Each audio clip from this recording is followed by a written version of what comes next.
जय माता दी, जय श्री राम। आज हम श्री रामचरितमानस के जो पाठ चल रहा है उसमें बाल कांड के पाठ को श्रवण करेंगे, जिसमें हमने पहले श्रवण किया कि भगवान श्री राम ने किस प्रकार कमल के फूल की डंडी की भांति धनुष को तोड़ दिया। जो धनुष बड़े बड़े दिग्गज जिनको हिला तक ना सके, जिनको धरती से थोड़ा सा भी हिलाना असंभव था उनके लिए, और भगवान श्री राम ने किस प्रकार धनुष का विच्छेद कर दिया। तो आगे हम उनकी महिमा को और जानते हैं और उनकी इस अनुपम महिमा का आनंद मानते हैं। बंदी मागध सूतगन विरुद्ध बंधी मत धीर, करही निछावर लोग सब, है गए धन मन चीर। धीर बुद्धि वाले भाट मागध और सूत लोग विरुद्धाबली कीर्ति का बखान कर रहे हैं। सब लोग घोड़े हाथी धन मणि और वस्त्र निछावर कर रहे हैं। झांझ मृदंग शंख शहनाई भेरी ढोल और सुहावने नगाड़े आदि बहुत प्रकार के सुंदर बाजे बज रहे हैं। जहां तहां युवतियां मंगल गीत गा रही हैं। सखियों सहित रानी अत्यंत हर्षित हुई, मानो सूखते हुए धान पर पानी पड़ गया हो। जनक जी ने सोच त्याग कर सुख प्राप्त किया, मानो तैरते तैरते थके हुए पुरुष ने था पाली हो। धनुष टूट जाने पर राजा लोग ऐसे श्रीहीन हो गए जैसे दिन में दीपक की शोभा जाती रहती है। सीता जी का सुख किस प्रकार वर्णन किया जाए, जैसे चाँद की स्वाति का जल पा गई हो। श्री राम जी को लक्ष्मण जी किस प्रकार देख रहे हैं, जैसे चंद्रमा को चकोर का बच्चा देख रहा हो।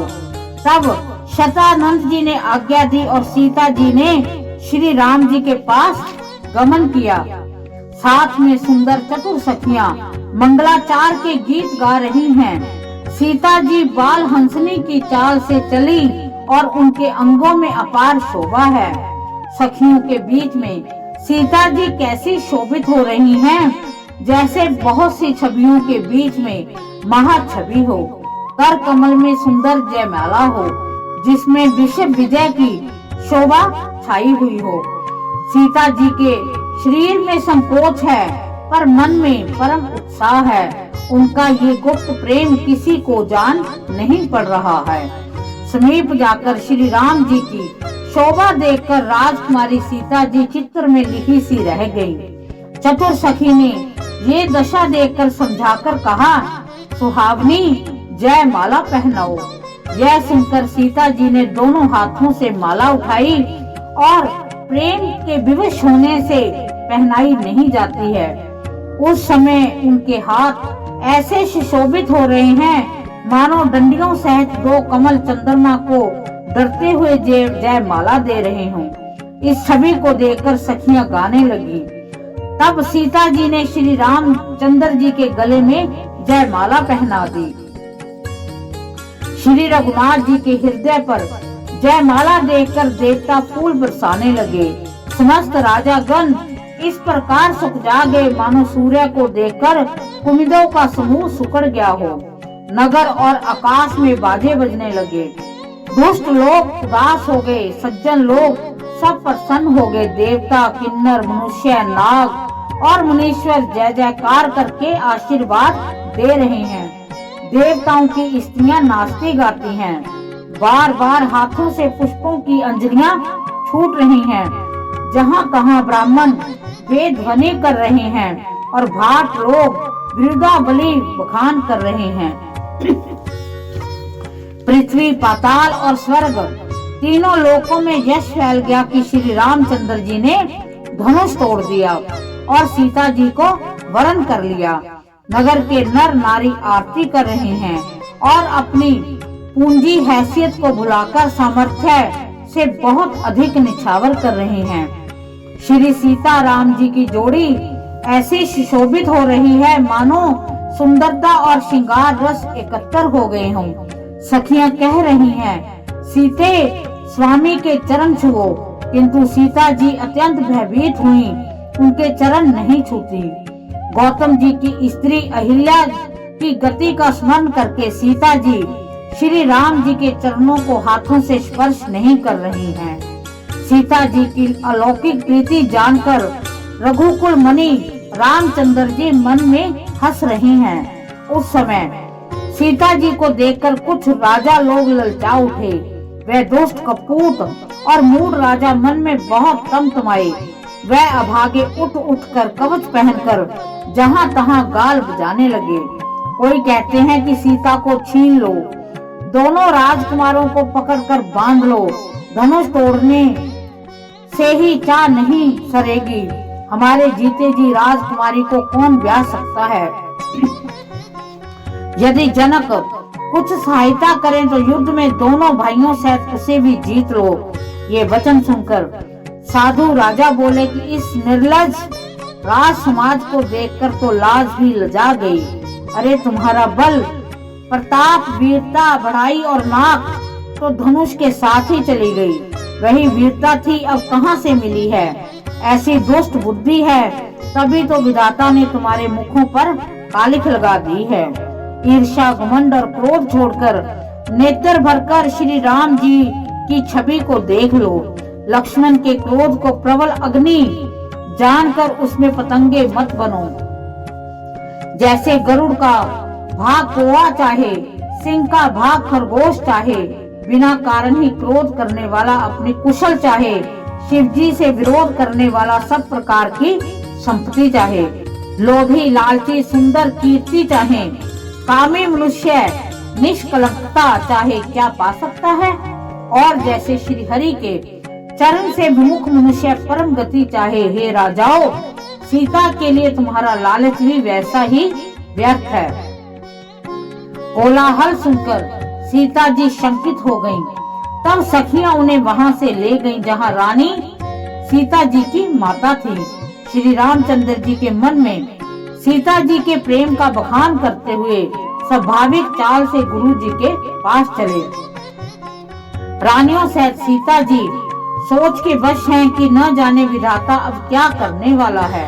राजाओं के वचन सुनकर लक्ष्मण जी इधर उधर ताकते हैं, किंतु श्री रामचंद्र जी के डर से कुछ बोल नहीं सकते। उनके नेत्र लाल और भौहें टेढ़ी हो गईं। वह क्रोध से राजाओं की ओर देखने लगे, मानो मत वाले हाथियों का झुंड देखकर सिंह के बच्चे को जोश आ गया हो। खलबली देखकर जनकपुर की स्त्रियां व्याकुल हो गईं। सब मिलकर राजाओं को गालियां देने लगी। उसी मौके पर शिवजी के धनुष का टूटना सुनकर भृगुकुल रूपी कमल के सूर्य परशुराम जी आए। इन्हें देखकर सब राजा सुखा गए, मानो बाज के झपटने पर बटेर छिप गए हों।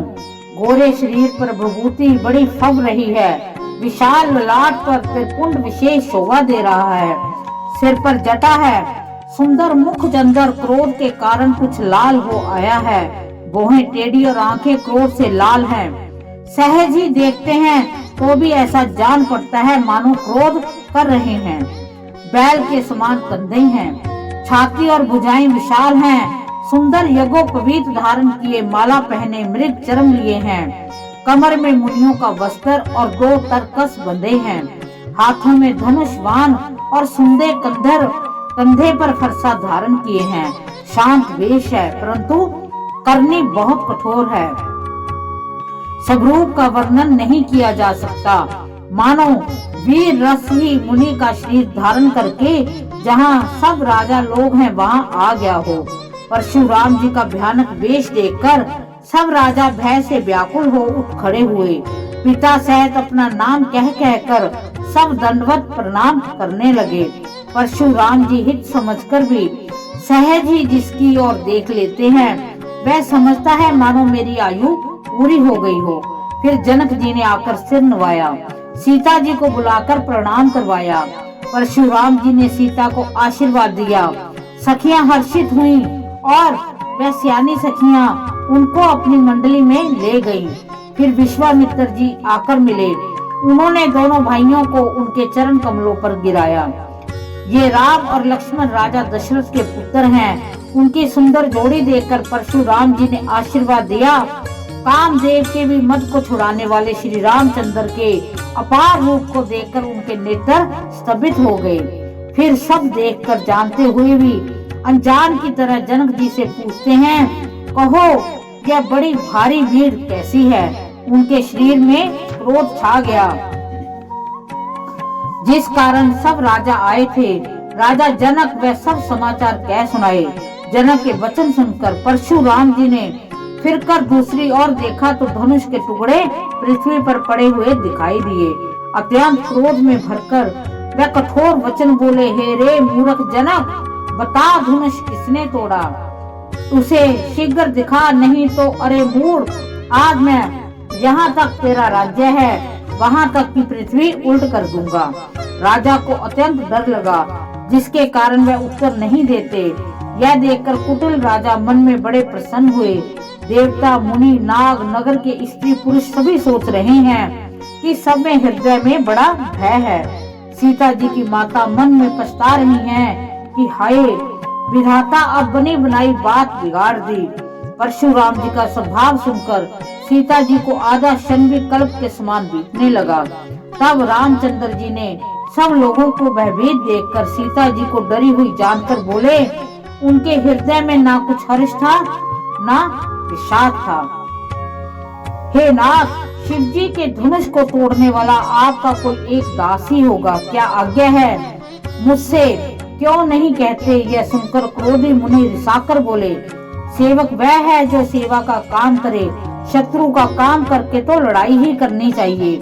हे राम सुनो, जिसने शिव का धनुष तोड़ा है वह सहस्र बाहु के समान मेरा शत्रु है।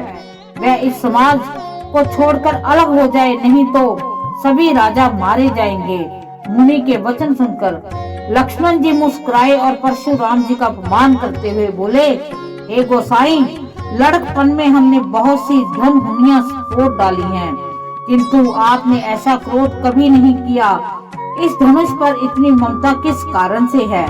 यह सुन के भृगु वंश की ध्वजा स्वरूप परशुराम जी कुपित होकर कहने लगे, अरे राजपुत्र, काल के वश होने से तुझे बोलने में कुछ भी होश नहीं है।